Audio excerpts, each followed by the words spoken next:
What is going on, guys? Check it out. We are back. I hope all of you are doing great today. Oh boy, oh boy, oh boy.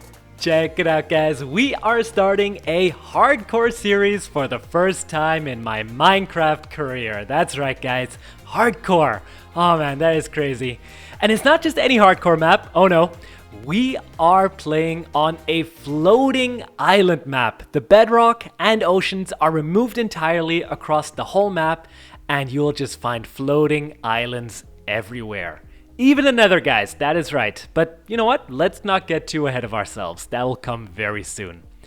I think this is a great way to challenge ourselves by trying to survive as long as possible, and also to try out a new form of survival in this epic map that we've generated.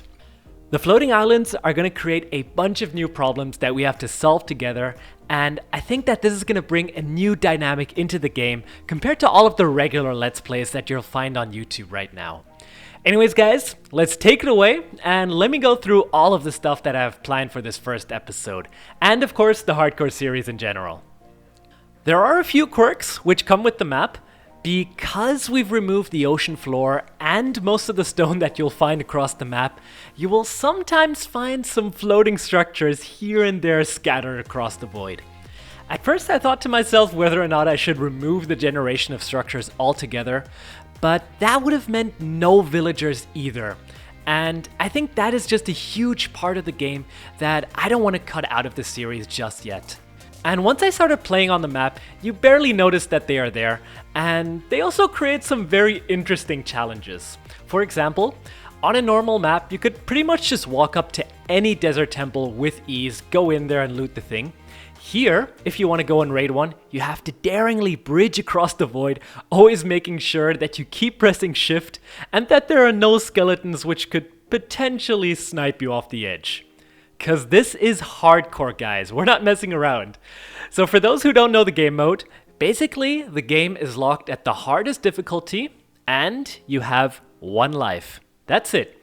If a creeper comes and blows you up, or you tunnel into lava, or fall off an island into the void, we're done. You can't respawn and the entire series is over.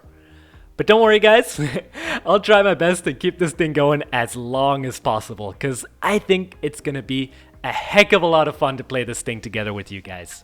So how will this whole thing work? Well, I want to put as many time lapses into this series, similar to how we had it way back at the beginning of our Season 1 Let's Play. But since this is a hardcore series, the survival aspect of the game is just as interesting and important to the experience as a whole. So what you'll see at the bottom of your screen right now is my hotbar, as well as my levels, and most importantly, my health, guys. I will also show some special events in first person later on, but especially in the early stages, the whole game is a huge grind. So I want to get that over with early on so that we can experience the later and more dangerous stages of the game together, like killing the dragon, for example.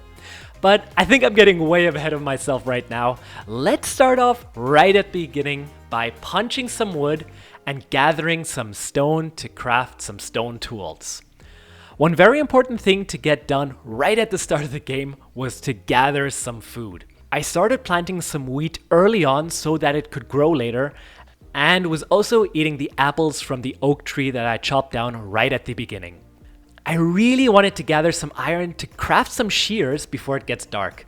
That way I would be able to shear the sheep next to me to craft a bed. But unfortunately the sun was setting much quicker than I anticipated, and I wasn't going to survive my first night without a bed, guys. Oh no, that's not a good idea. So the sheep had to bite the dust, and we got enough wool to quickly craft a bed and sleep the night away. After gathering some more wood, it was time to gather some iron and diamonds. I figured that suiting up with armor was one of the most important things to do, so I dug down to Y11 and built a small mining outpost right underneath the island. I had to be really careful here because there was no bedrock which would stop you from falling through the void. And remember, kids, one death and it's all over. However, we managed that with ease, and dug out a small hole which we'll use to start our strip mine, always making sure to light up every tunnel that we dig, because we don't want any creepers spawning in there. While it was still daytime, I wanted to use the sunlight. So I went back to the surface, gathered some wood, and then decided to check out the village which spawned next to us. It was at this point that I realized that, I could have just gotten a bed from the village, but it didn't matter that much later on because we managed to gather up some more sheep and breed them up a little later. In the village, we raided some materials and also got some brewing stands, which will come in handy later. But most importantly, we also started breeding up some cows in the cow pen. I think leather will be a very valuable commodity very soon because we're gonna have to enchant our armor as soon as possible so that we're well protected. And to enchant our armor, we need books, and for books, we need leather and sugarcane, but that's another hurdle that we'll have to get to. I'm not too scared of zombies or even skeletons, but a silent creeper sneaking up to you can be deadly here. So I think blast protection will be our best bet. Once we were done with the village, we went back underground and started exploring the inside of our floating island. We killed off some mobs in the cave, carefully lit them all up, and started gathering a whole bunch of materials, mostly iron and coal. Once all of the caves that we found were lit up, I continued the strip mine that we started and found not one, but 2 diamond ore veins. That gave us more than enough diamonds to survive the first few nights. While strip mining, I also always had to be careful not to fall through the ground. One wrong step or accidentally breaking some floating gravel and it's all over. That's right. What I started doing was placing stable blocks above sand or gravel that I would encounter, regardless of whether or not they might fall. That way I was always sure that the ground beneath my feet wouldn't suddenly disappear and I wouldn't fall down into the void. After a little bit of mining, our inventory was full and we returned back to the surface, feeling very pleased with all of the loot that we gathered. Before we finish off the first survival session and get on with some building, I really wanted to see what was in one of those desert temples which spawned out into the void. So I grabbed some cobblestone and very carefully built a bridge across to the temple. Here again, I always placed some cobblestone on the sand because I never could be sure whether the sand spawned with sandstone underneath it or not. I also built some railings on the side of the bridge because right off in the distance I saw some skeletons spawn underneath the islands. And while I thought they were at a safe distance, I did not want to get shot off that bridge. Because remember guys, one death and it's all over. You see a pattern here, right? Once we were inside the temple, I took care of some skeletons, lit up the area, and very carefully took out the TNT at the bottom of the loot chamber. We were also very lucky here and found a Silk Touch book in one of the chests. This will be very handy later on when we get to enchanting our gear in future episodes. And that pretty much concludes the survival aspect of this episode. In the end, I tried to gather some ender pearls by luring some of the endermen that I saw underneath the islands, but they seemed to be too far away and unfortunately wouldn't teleport over. So, you know what guys, we'll have to save that for another time.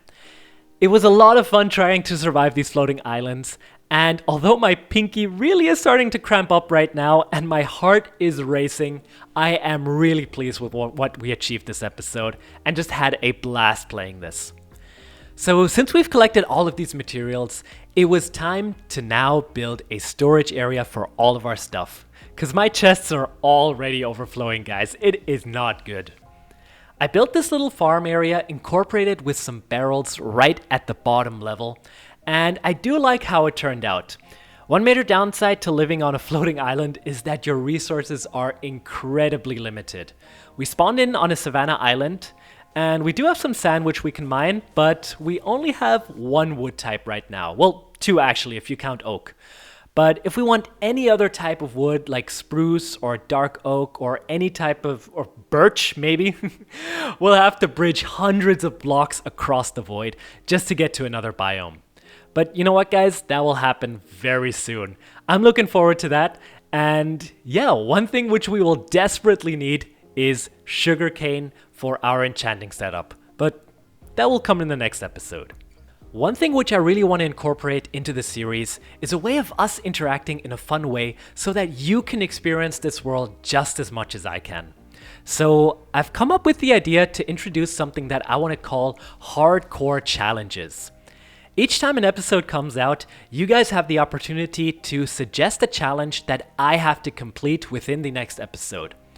It could be anything from, for example, gathering some exotic materials or even killing a creeper with my bare hands, just as an example right there.